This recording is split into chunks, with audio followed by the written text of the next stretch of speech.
Hi കൂട്ടുകാരെ, പുതിയൊരു വീഡിയോയിലേക്ക് എല്ലാവർക്കും സ്വാഗതം. അങ്ങനെ ഭാനുമ്മ ഇന്ദ്രൻ്റെ അരികിലോട്ട് കയറി വരികയാണ് കേട്ടോ.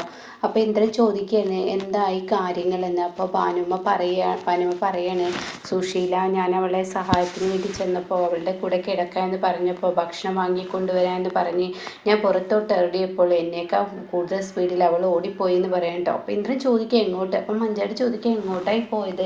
അതൊന്നും എനിക്കറിയത്തില്ല, അവൾ കുറച്ചങ്ങ് നടന്നു, പിന്നീട് അവൾ ഒരു ഓട്ടോ വിളിച്ച് അതിലങ്ങ് പോയി എന്ന് പറയട്ടോ. ഇത് കേൾക്കുന്ന മഞ്ചാടി പറയണേ, എങ്കിൽ സുശീലാൻറ്റി എവിടെയെന്ന് ഇന്ദ്രട്ട അന്വേഷിക്കണ്ടേ? അതിൻ്റെ ഒന്നും ആവശ്യമില്ല, ജാമ്യത്തിൽ ഇറക്കിയവർക്കും അറിയാം, ജാമ്യത്തിൽ ഇറക്കിയവർക്കും സംരക്ഷിക്കാം, അപ്പം അതുകൊണ്ട് അങ്ങോട്ടായിരിക്കും എന്ന ലെവലിൽ ഇന്ദ്രൻ സംസാരിക്കുകയാണ് കേട്ടോ. പിന്നീട് സുശീലയാണ് കാണിക്കുന്നത്. സുശീല ഹർഷയുടെ വീട്ടിലെത്തിയിരിക്കുകയാണ്. ഗേറ്റ് തുറന്ന് പതിയെ ഇങ്ങനെ കയറി വരികയാണ്. അപ്പോൾ കുഞ്ഞമ്മ ഇത് ആരായി വരുന്നതെന്ന് ഇങ്ങനെ നോക്കുന്നുണ്ട്. അപ്പോൾ രവി എത്താണ്. ഇത് ആരാണ്? സുശീലാൻറ്റി ആണല്ലോ. അയ്യോ, സുശീലാൻറ്റി എന്താ ഈ സമയം ഇങ്ങോട്ടേക്ക്? മക്കളൊക്കെ സുശീലാൻറ്റിയെ ഇറക്കി വിട്ടോ? അങ്ങനെയുള്ള ഗതികേട് ഇപ്പോൾ എനിക്കിതുവരെ എത്തിയിട്ടില്ല, അതിനായിട്ടില്ല, സമയമായിട്ടില്ല എന്നിങ്ങനെ സുശീല പറയുന്നു കേട്ടോ. അപ്പോഴേക്കും ഹർഷ എത്തി നോക്കുകയാണ്. ഹർഷയെ കണ്ട് സുശീല പൊട്ടിക്കരയാണ്. മോളെ, എൻ്റെ മോളെ, എന്നെ എല്ലാവരും കൂടി ആ വീട്ടിൽ നിന്ന് ഇറക്കി. എൻ്റെ മോളെ, എനിക്ക് ആരും ഇല്ലടി. ഇപ്പോൾ സുശീല പഴയതുപോലെയല്ലേ. ഇന്ന് രാത്രി അന്തി ഉറങ്ങാൻ എനിക്കിവിടെ ഒരു അഭയം തായോ. ഞാൻ രവിയോട് നിന്നോട് അപേക്ഷിക്കുകയാണെന്നൊക്കെ പറയുമ്പോൾ രവി ഞാനിവിടെ നിൽക്കട്ടെ. അപ്പോൾ രവി പറയണേ, എന്താ ആൻറ്റി ഇങ്ങനെയൊക്കെ സംസാരിക്കുന്നത്? ആൻറ്റി ഇവിടെ നിന്നോടെ എന്ന് പറയണട്ടോ. ഇതേ സമയം കുഞ്ഞമ്മ പറയണേ, എങ്ങനെ തലയെടുപ്പോട് മൂടി മക്കളുടെ മുന്നിൽ നടന്നിരുന്ന സുശീലയാണ് ഇന്നിപ്പോൾ ഈ അവസ്ഥ എത്തിയത്. അത് കേൾക്കുന്ന ഹർഷയ്ക്ക് ദേഷ്യം പിടിക്കുക. അപ്പോൾ ഹർഷ പറയുന്ന സംസാരം നിർത്തുന്നുണ്ടോ? എഴുതിയിൽ എണ്ണയൊഴിക്കുന്ന നിങ്ങളുടെ സംസാരം മനുഷ്യനെ ഭ്രാന്ത് പിടിപ്പിക്കുന്നത് നിർത്ത് എന്ന് പറയുന്നുണ്ട് കേട്ടോ. പിന്നീടാണെങ്കിലോ കാണിക്കുന്നത് രഘുവിനെയാണ്. രഘു അർദ്ധരാത്രി ആമിക്ക് വിളിച്ചിരിക്കുക. അപ്പോൾ ആമി ചോദിക്കുക, എന്താ ഈ സമയം എനിക്ക് വിളിച്ചിരിക്കുന്നതെന്ന്. അപ്പോൾ ഉടൻ തന്നെ ആമി പറയാണ്, ആമി ചോദിച്ച ഉടൻ തന്നെ രഘു പറയാണ്, എനിക്കെൻ്റെ വീട്ടിലോട്ട് പോകാൻ പറ്റത്തില്ല. അമ്പിളിക്ക് ഫോൺ വിളിച്ചു നോക്കുമ്പോൾ അവളുടെ ഫോൺ സ്വിച്ച് ഓഫാണ്, വീണോടുത്തിട്ട് കുത്തുക എന്ന് പറഞ്ഞ് കേട്ടിട്ടുണ്ടല്ലോ, അതാണ് അവൾ ചെയ്തും കൊണ്ടിരിക്കുന്നത്. എന്നാൽ അമ്മാവന് വിളിച്ചപ്പോൾ അമ്മാവനും ഫോൺ എടുത്തില്ല. എന്നാൽ ദാസങ്ങളുടെ വീട്ടിലോട്ട് പോയിക്കൂടെ? അവിടെ ദാസങ്ങളില്ല. ഞാൻ അങ്ങേർക്കും വിളിച്ചു, അപ്പോൾ എനിക്ക് പോകാൻ ഒരു ഇടയില്ല. അയ്യോ, എന്തൊക്കെ രഘുവേട്ടാ ഈ പറയുന്ന? അതെ, എനിക്ക് പോകാനൊരു ഇടയില്ല. എന്നാൽ ലോഡ്ജ് എടുത്തൂടെ? അപ്പോൾ അമ്മയുടെ സംസാരം കേട്ട് വാടൻ വന്ന് കഥകിൽ തട്ടണം കേട്ടോ. അപ്പോൾ രഘുവിനോട് പറയണേ, വാടൻ വിളിക്കുന്നുണ്ട്, രഘുവേട്ടൻ ഫോണ് കട്ട് ചെയ്യേ. എന്നാൽ നീ വാടൻ പോയതിന് ശേഷം എന്നെ ഒന്ന് കോണ്ടാക്ട് ചെയ്യോ? അത് കേട്ടോടത്ത് ഞാൻ ഇനി എന്തിനാ വിളിക്കുന്നത്, അതൊന്ന് വിളിക്കുമോ? വിളിച്ചിട്ട് അടിയിലോട്ട് രഘുവേട്ടൻ അങ്ങോട്ട് പോയിക്കോ എന്നൊക്കെ പറയുമെങ്കിലും കൂടിയിട്ട് രഘുവിൻ്റെ മനസ്സ് മുഴുവൻ ആമിയായിരിക്കുന്നു കേട്ടോ. എന്നാൽ ഈ സമയം വീട്ടിൽ ഇങ്ങനെ അനന്തമാഷും അമ്പിളിയും അതുപോലെ അനുപമയൊക്കെ ഭക്ഷണം കഴിക്കുന്ന സമയത്ത് അമ്പിളിയോട് പറയണേ, എന്താ അമ്പിളി ഇനി എൻ്റെ ഫോൺ സ്വിച്ച് ഓഫ് ചെയ്ത് വെച്ചിരിക്കുന്നു? അയ്യോ അച്ഛാ, ഫോൺ സ്വിച്ച് ഓഫ് ആയത് ഞാൻ അറിഞ്ഞില്ല. ഞാൻ രഘു നിന്നെ കിട്ടാൻ വേണ്ടി എത്ര തവണ വിളിച്ചു, അവൻ എൻ്റെ ഫോണിലോട്ട് വിളിച്ചു, എന്തിനാണ് ഇനി അത് ചെയ്തു വെച്ചിരിക്കുന്നത്? അത് കേട്ട അമ്പിളി പറയണേ, അറിഞ്ഞുകൊണ്ട് ഞാൻ സ്വിച്ച് ഓഫ് ആയതല്ല, ചാർജ് തീർന്ന് സ്വിച്ച് ഓഫ് ആയതായിരിക്കും. എന്തായാലും അച്ഛൻ എന്തിനാണിപ്പോൾ അത് പറഞ്ഞത്? അതെ, നീ ഇപ്പോഴും ആ പ്രശ്നം വിട്ടില്ലേ? ഇപ്പോഴും ആ പ്രശ്നത്തിനെ തന്നെ പിടിച്ചിരിക്കുകയാണ്. അവൻ നിന്നോട് മാപ്പ് പറഞ്ഞില്ലേ? ഇനി അതിൻ്റെ മേലിൽ എന്താ ചെയ്യേണ്ടത്? നീ എന്തിനാ അതിങ്ങനെ പിടിച്ചു നിൽക്കുന്നത്? അതെ അച്ഛാ, രഘുവേട്ടൻ്റെ ഫോണ് ഇപ്പോൾ എന്നെ വിളിച്ചു എന്ന് പറഞ്ഞല്ലോ. ഞാൻ അങ്ങേരെ ചൊല്ലി ഒരുപാട് പ്രശ്നങ്ങളിൽ ചെന്ന് പെടും. കാരണം എൻ്റെ ഫോൺ ഓണാക്കി കഴിഞ്ഞാൽ തീർച്ചയായും അങ്ങേരെ എപ്പോൾ ഫോണിൽ വന്നു, എപ്പോൾ ഫോണിൽ പോയി എന്നൊക്കെ ചിന്തിച്ച് അതിനെക്കുറിച്ച് ആലോചിച്ച് തല പുണ്ണാക്കും. അതിലും നല്ലത് അങ്ങേരെ നേരാക്കാൻ എന്നെ കൊണ്ട് കഴിയില്ല. അപ്പം ഞാൻ എൻ്റെ വഴി അങ്ങ് തിരഞ്ഞെടുക്കുക, അങ്ങേരുടെ വഴി തിരഞ്ഞെടുത്തോട്ടെ, അതായിരിക്കും നല്ലത്. അത് കേൾക്കുന്ന അനുഭവം പറയണേ, എന്താ അമ്പിളി ചേച്ചി, ഈ ഒരു തീരുമാനം അമ്പിളി ചേച്ചിയുടെ ശരിയല്ല.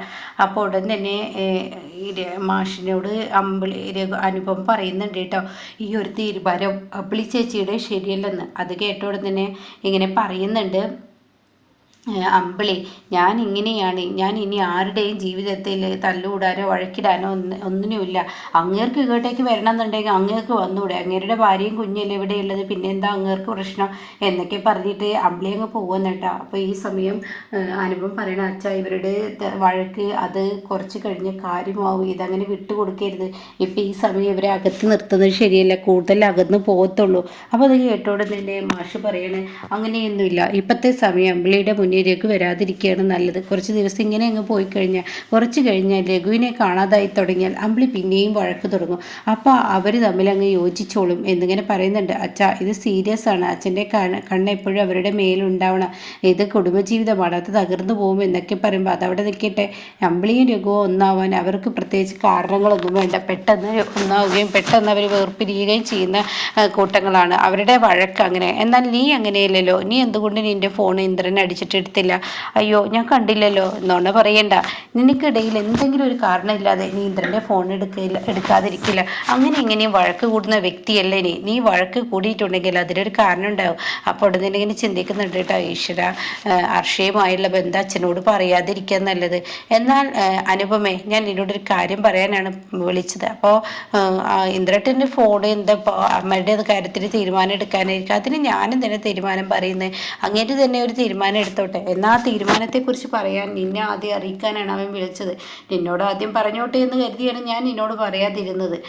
അപ്പോൾ തന്നെ അനുഭവം ചോദിക്കുക എന്തെന്ന്. അതെ, അവന് അവൻ്റെ അമ്മ ജാമ്യത്തിൽ ഇറങ്ങി. അതുകൊണ്ട് തന്നെ അവനെ അവിടുന്ന് താമസം മാറി. വിച്ചുമോനും അവനും ഇപ്പോൾ നമ്മുടെ വീട്ടിലാണ്. ബാനമ്മയും മാഞ്ചാടിയുടെ അരികിലാണ്. അതുകൊണ്ട് നീ നാളെ തന്നെ പോകണം. അതിനെന്തിനാണ് ഞാൻ നാളെ പോകുന്നത്? നീ നാളെ പോകണം. നീ ഇവിടെ നിന്നാൽ ശരിയാവത്തില്ല. നീ നാളെ ഇവിടെ നിന്ന് പോകണം എന്ന് പറഞ്ഞാൽ പോയിരിക്കണം എന്ന് പറയണ്ട. അപ്പോൾ അത് കേട്ടതിനോട് കൂടിയിട്ട് അനുപമ ശരിയെന്നും പറയണേ. ഇതേ സമയം വിനയനെയാണ് കാണിക്കുന്നത്. വിനയൻ തൻ്റെ കുഞ്ഞിനെ കാണാൻ തിടുക്കമായിരിക്കുക. അങ്ങനെ ചിരുവിട്ട് വിളിക്കുക. ചിരു ഫോൺ എടുക്കുന്നില്ല. വീണ്ടും വിളിക്കുകയാണ്. അപ്പോൾ വിനയന് ഭ്രാന്ത് പിടിക്കുക. ആ വിളി കേട്ടിട്ടാണ് കേട്ടോ അനുപമ കയറി വരുന്നത്. അപ്പോൾ ഈ ഫോൺ കട്ടാകുന്നുണ്ട്. അപ്പോൾ ഉടനെ തന്നെ ചിരി ചോദിക്കുക, എന്താ വെച്ചാൽ നല്ല കലിപ്പിലാണല്ലോ, എന്താ രണ്ടുപേരോടും ചൂടായത്? അപ്പോഴാണ് വീണ്ടും വിനയൻ്റെ വിളി വരുന്നത്. ആ വിളി വരുമ്പോൾ ഉടനെ തന്നെ ആരടി? അത് വിനയനാണ്. അങ്ങേരാണ്. ഒരു സ്വരം തരില്ല. നീ ഫോൺ എടുത്തോ. അച്ഛൻ ഞങ്ങളോട് ചൂടായത് ഭർത്താക്കന്മാർ വിളിച്ചിട്ട് എടുക്കാത്തതിലാണ്. ഇനിയിപ്പോൾ നീ എടുത്തില്ലെങ്കിൽ അച്ഛന് വിളിക്കും. അപ്പോൾ പ്രശ്നമാവും. അപ്പോൾ അത് കേട്ടോടുന്ന അത് കുഴപ്പമില്ല ചേച്ചി, അങ്ങേരുടെ ഫോൺ എനിക്കിപ്പോൾ എടുക്കാൻ പറ്റത്തില്ല, ഞാൻ എടുക്കുന്നില്ല എന്ന് പറയും കേട്ടോ. ഇതേ സമയം ചേച്ചി ഇവിടെ ഇരുന്ന ഒരു കാര്യം പറയട്ടെ. എന്തായി തീരുമാനം? ചേച്ചി എന്ത് തീരുമാനിച്ചു? ഞാൻ നാളെ പോവടി. അച്ഛൻ എന്നോട് പോകാൻ പറഞ്ഞു. അവിടെ ഇന്ദ്രേട്ടൻ താമസം മാറിയെന്നും ഭാനുമയുടെ കൂടെയാണെന്നൊക്കെ. അപ്പോൾ എന്നോട് പോകാൻ പറഞ്ഞു. അപ്പോൾ ചേച്ചി അങ്ങനെയാണ് തീരുമാനിച്ചത്. അച്ഛൻ്റെ വാക്കുകൾ എതിർക്കാൻ എനിക്ക് കഴിയില്ലല്ലോ. അതുകൊണ്ട് അങ്ങനെ ഒരു തീരുമാനം ഞാൻ എടുത്തു എന്ന് പറയണം കേട്ടോ. അങ്ങനെ ഈ സമയം ഈ വാക്കുകളൊക്കെ കേൾക്കുമ്പോൾ ശരിയെന്നും പറഞ്ഞ് ഫോൺ വെക്കുന്നുണ്ട്. പിന്നീടാണെങ്കിലോ വിനയനെയാണ് കാണിക്കുന്നത്. വിനയനെ ഒരുമാതിരി ഭ്രാന്ത് പിടിച്ചിരിക്കുകയാണ്. തനിക്ക് തലക്ക് ഭ്രാന്ത് വരികയാണ് തൻ്റെ ഫോൺ എടുക്കാത്തതുകൊണ്ട്. അപ്പോഴേക്കും ലംബോദരനിലധികം എന്താ വിനയ?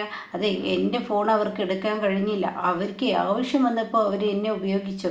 അവരുടെ ഒരു മകളെ രക്ഷിക്കാൻ വേണ്ടി വന്നപ്പോൾ എന്നെ ഉപയോഗിച്ചു. ഇപ്പം കണ്ടില്ല, എന്നെ അപമാനിക്കുകയാണ്, എന്നെ മനഃപൂർവ്വം മാറ്റി നിർത്തുകയാണെന്നൊക്കെ പറയുമ്പോൾ ഉടൻ തന്നെ പറയണേ, എടാ നീ നിൻ്റെ ഈ തോന്നൽ നിർത്ത്. അവരുടെ ആവശ്യം എന്ന് പറയുന്നത് നിൻ്റെ ഭാര്യയും കുഞ്ഞാണ് പ്രസവത്തിന് ഇരുന്നിരുന്നത്, നിൻ്റെ ഭാര്യ. അപ്പം നിൻ്റെ ആവശ്യമാണ്, അവരുടെ ആവശ്യമല്ല.